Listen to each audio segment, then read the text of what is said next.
I really, really, really wanted to love this book. I've been looking forward to reading this book for a long time. All the reviews I've seen of it leading up to this were just gushing about it. And these are people that I really know their tastes pretty much align with mine in a lot of cases. So I had a lot of hype going into this book. It just didn't work out. We are talking about Shadow of the Gods. I mean, this is just one of the highest rated books I've seen come out lately. And like I said, I've been very excited to finally read it and get into it and see what all the hype was about. But it just really didn't hit home for me. It just didn't. And that's not to say it's a bad book, that it was just a horribly written book. There's nothing I can point to in this book and say this was wrong or this was very poorly done. Well, there's a couple of things, but we'll get to that. But overall, it's like I understand how people like this book. Like there's nothing in it that I would be like, oh my God, how could you even like this? No, I see it. I get how people would really love this book.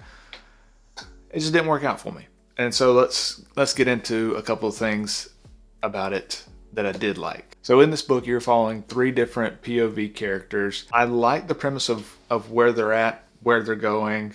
I like the characters. So you have Varg, who is an escaped slave that is trying to avenge his sister's death. And you have Orca, who is a ex-soldier type mother and wife, just trying to have a quiet existence on a nice little farm away from everybody. And then you have the third character, I forget her name, but she is a warrior with a band of warriors that are going out doing warrior things.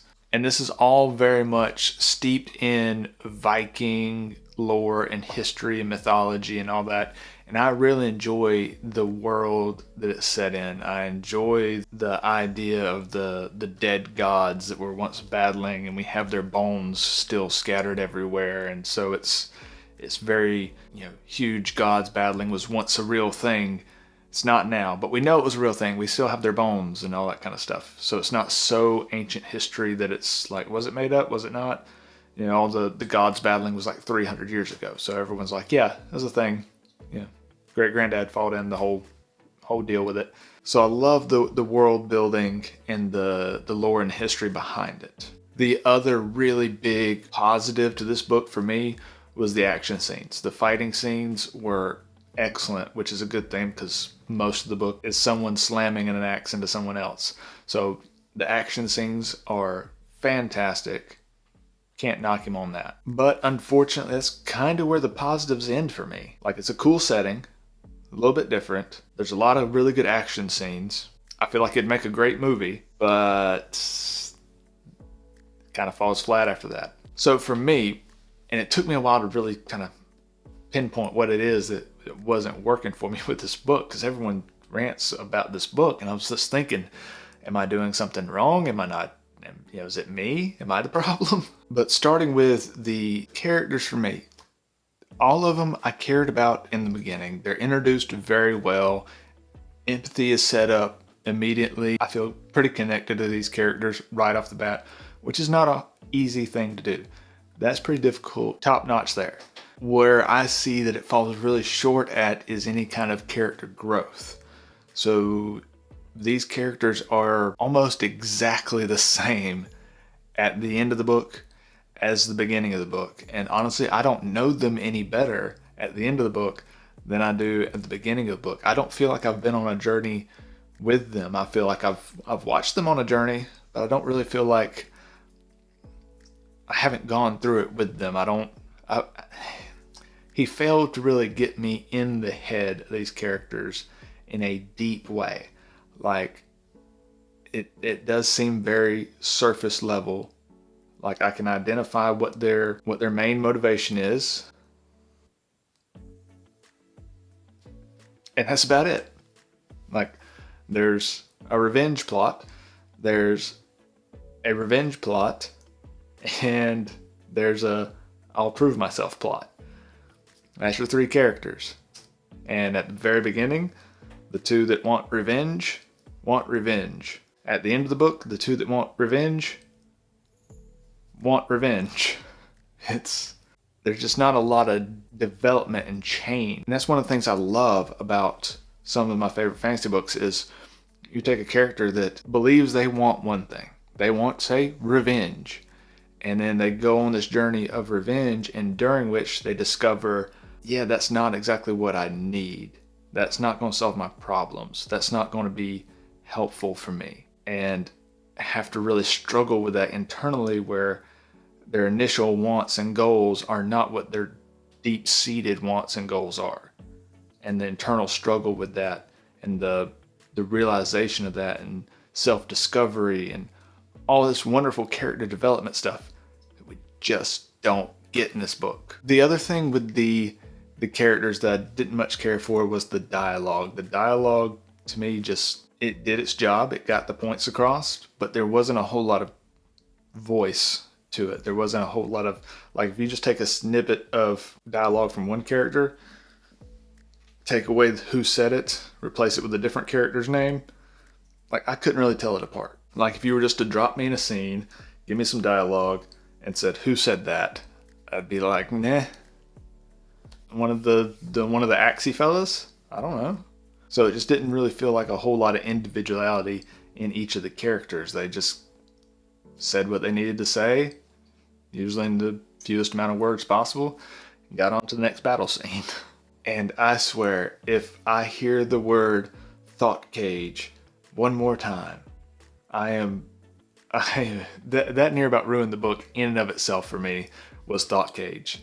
Every other sentence I feel like had thought cage thrown into it. And like, I'm fine with how it was used. Just use it a little less. Just throw it in here or there.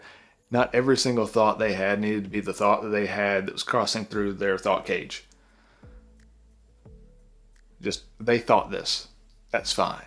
My other big critique of the book would be the plot itself.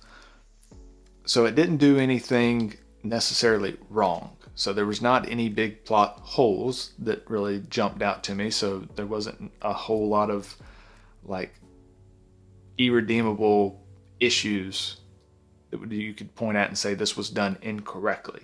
It's just some things that more comes to a preference for me.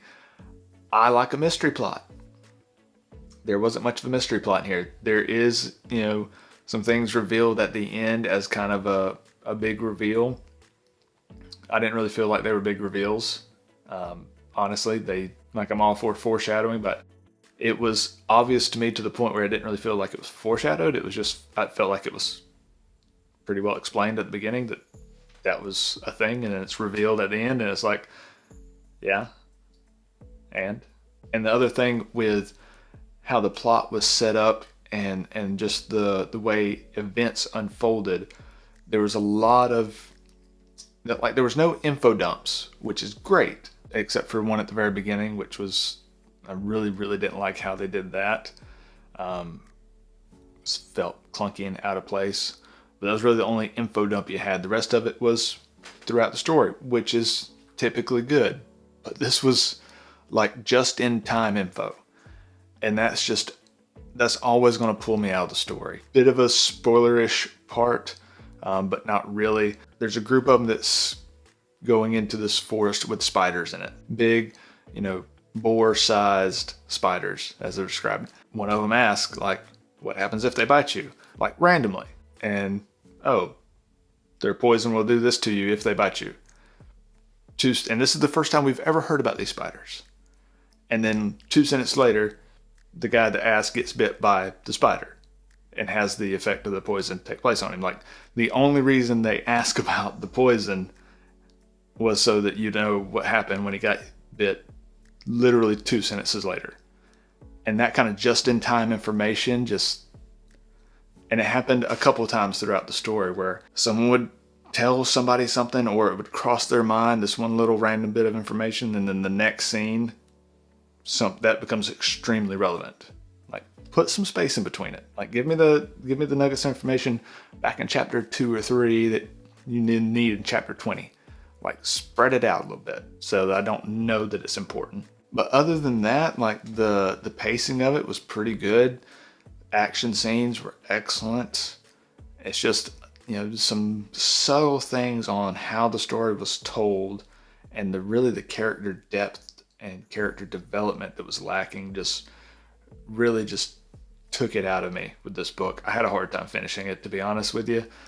And yeah, like if you love the book, good on you. I understand. I can see how someone would like this book. There's nothing wrong with the book. It's just the few things that are really important to me were the things that were less developed in this book. And the things that are less important to me were more well developed in this book. So it was just a mismatch of wants and needs when it came to reading this book for me. And I have another one of his books, Malice, to actually get to. And this has got me really worried about that. So if you've read both of them, like, give me your thoughts and opinions on them. Like, should I even read Malice or totally skip that? What do you think? And this has kind of been my thoughts on Shadow of the Gods. If y'all have liked this, please subscribe. Let me know down in the comments. Let me know what other books you want me to review and read. And as always, guys, thank you so much for watching, and I will see you in the next one.